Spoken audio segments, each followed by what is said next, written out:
नमस्कार,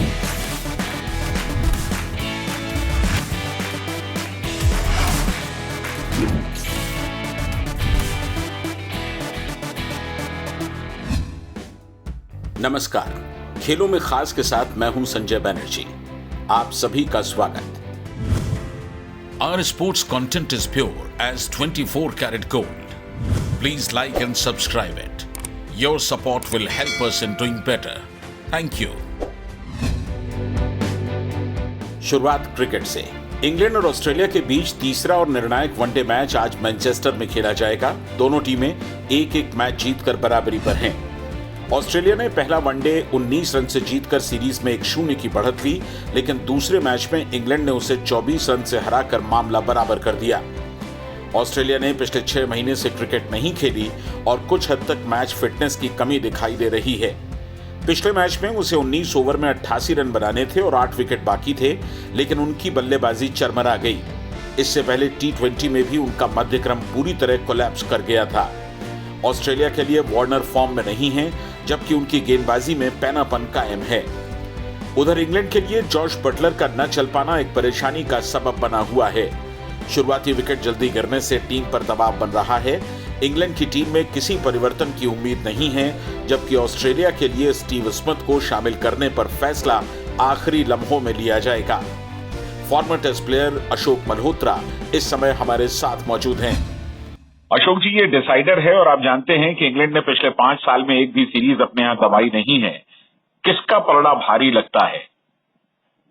देखिए, अगर टीम की बात करें तो ऑस्ट्रेलियन टीम बेहतर दिखाई देती है, लेकिन जिस तरह उन्होंने पहले T20 में जो smash defeat from the jaws of victory, वही उन्होंने पिछले एक दूसरे में किया कि smash defeat from the jaws of victory, जीता हुआ मैच हार में तब्दील कर दिया। और ये मेरे को पहली बार ये कमजोरी ऑस्ट्रेलियन टीम में दिखाई दे रही है। आमतौर पर ऑस्ट्रेलियन टीम जब आगे बढ़ जाती है, ऊपर बैठ जाती है, तो फिर दूसरे टीम को उठने नहीं देती, लेकिन इस टीम में वो कमजोरी दिखाई दे रही है।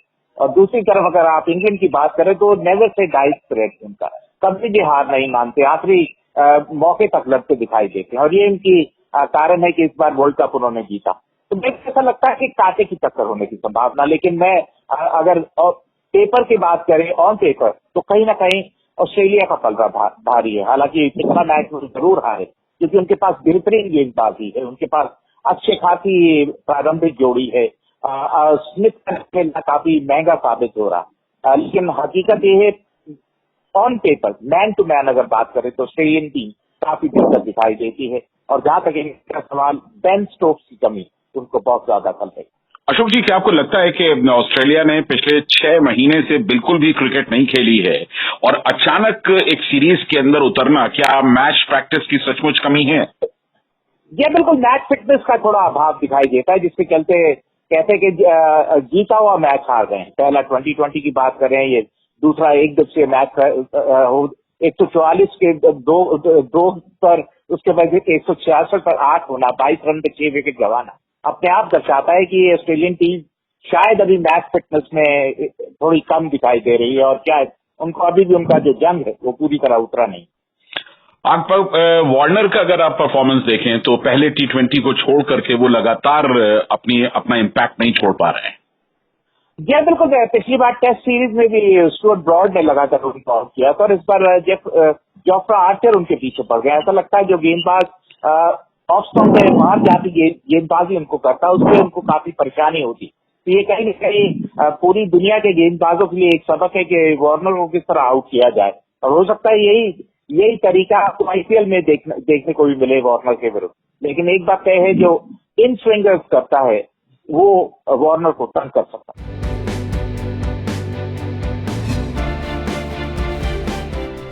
तीसरे और निर्णायक मुकाबले में आंकड़ों की अहमियत क्या है, ये बता रहे हैं स्टैट्स कॉर्नर में मोहम्मद इशाउद्दीन। तो वनडे सीरीज का फैसला अब आज होने वाले तीसरे और अंतिम मैच पर अटक गया है। दोनों देशों के बीच अब तक की सभी सीरीज पर निगाहें डालने से पता चलता है कि 3 मैचों की श्रृंखला में केवल 3 बार ऐसा हुआ है जब तीसरा मैच निर्णायक रहा है। इसमें 2 बार ऑस्ट्रेलिया और 1 बार इंग्लैंड विजेता रहा है। 1972 में पहली बार प्रूडेंशियल ट्रॉफी सीरीज में ऐसा हुआ था जब पहला मैच इंग्लैंड और दूसरा मैच ऑस्ट्रेलिया के जीतने के बाद तीसरे मैच में सीरीज का फैसला हुआ था। तब इंग्लैंड ने तीसरा मैच जीतकर सीरीज पर 2-1 से कब्जा जमाया था। इसके बाद 1981 में प्रूडेंशियल ट्रॉफी में इंग्लैंड ने पहला और ऑस्ट्रेलिया ने दूसरा मैच जीता था। अंतिम मैच ऑस्ट्रेलिया ने जीतकर सीरीज पर अपना नाम दर्ज कराया था। 2005 में भी नेट वेस्ट चैलेंज सीरीज में भी पहला मैच इंग्लैंड ने जीता था, लेकिन अंतिम दोनों मैच जीतकर ऑस्ट्रेलिया ने 2-1 से सीरीज जीत ली थी। वैसे दोनों देशों के बीच किसी सीरीज के तीसरे मैच में दोनों ने समान रूप से 8-8 जीत दर्ज की है। सभी सीरीज के 17 तीसरे मैचों में से केवल एक में कोई परिणाम नहीं निकला है। इयान मॉर्गन को इंग्लैंड की भूमि पर 4000 रन पूरे करने के लिए केवल 37 रनों की ज़रूरत है। ऐसा करने पर मॉर्गन पहले खिलाड़ी बन जाएंगे। इसी तरह डेविड वार्नर के पास 93 रन बनाने पर इंग्लैंड में 1000 रन पूरा करने का मौका होगा। इंग्लैंड की भूमि पर मिचेल स्टार्क अब तक 40 विकेट ले चुके हैं। उनके पास ऑस्ट्रेलिया की ओर से सबसे ज़्यादा 41 विकेट लेने के ग्लेन मैकग्रा और ब्रेट ली के रिकॉर्ड को तोड़ने का बेहतरीन मौका है। जो रूट के पास जहां कैरियर के 6000 रन पूरे करने का अवसर है, वहीं आरोन फिंच के पास 5000 और मैक्सवेल के पास 3000 रन पूरे करने का मौका है।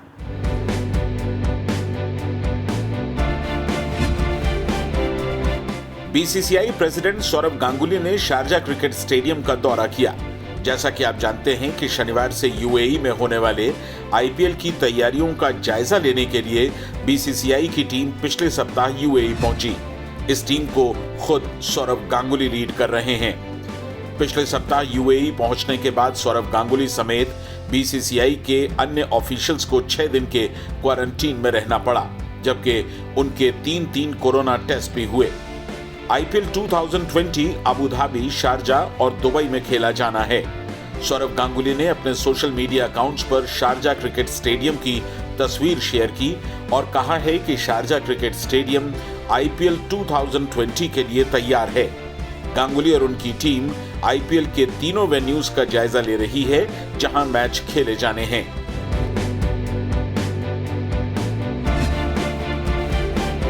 दुनिया की सबसे बड़ी क्रिकेट लीग आईपीएल के 13वें सीजन का लाइव टेलीकास्ट 120 देशों में किया जाएगा। टूर्नामेंट के प्रसारण अधिकार स्टार इंडिया के पास हैं।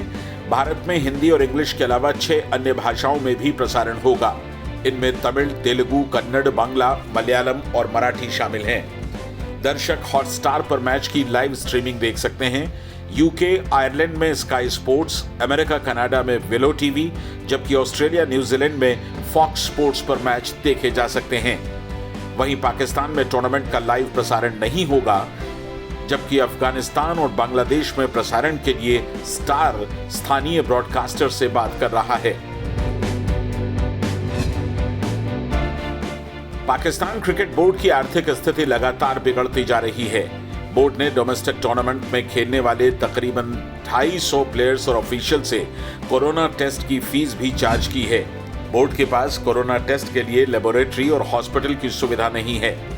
30 सितंबर से रावलपिंडी और मुल्तान में नेशनल T20 चैंपियनशिप शुरू होनी है और इसके पहले सभी को शुरुआती 2 कोरोना टेस्ट कराने होंगे। पीसीबी ने कहा कि पहले टेस्ट के लिए पैसे चुकाने होंगे, जबकि दूसरी जांच का खर्च बोर्ड उठाएगा।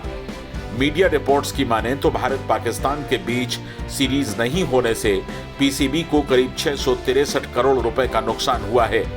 जैसा कि आप जानते हैं कि 2009 में पाकिस्तान दौरे पर श्रीलंकाई खिलाड़ियों की बस पर आतंकी हमला हुआ था। उसके बाद से पाकिस्तान में आतंकी खौफ के कारण क्रिकेट बंद है। घर में इंटरनेशनल क्रिकेट नहीं होने से पीसीबी को 11 साल में बड़ा आर्थिक नुकसान झेलना पड़ा है। हालांकि 10 साल के बाद पिछले साल यानी कि 2019 में श्रीलंका की टीम ने पाकिस्तान में 2 टेस्ट मैच की सीरीज खेली थी। डेनमार्क में होने वाले थॉमस रूबर कप टूर्नामेंट को अगले साल तक के लिए स्थगित कर दिया गया है। कोरोना वायरस पैंडेमिक के बीच टॉप टीम्स के नाम वापस लेने के कारण वर्ल्ड बैडमिंटन फेडरेशन ने कल ये फैसला किया।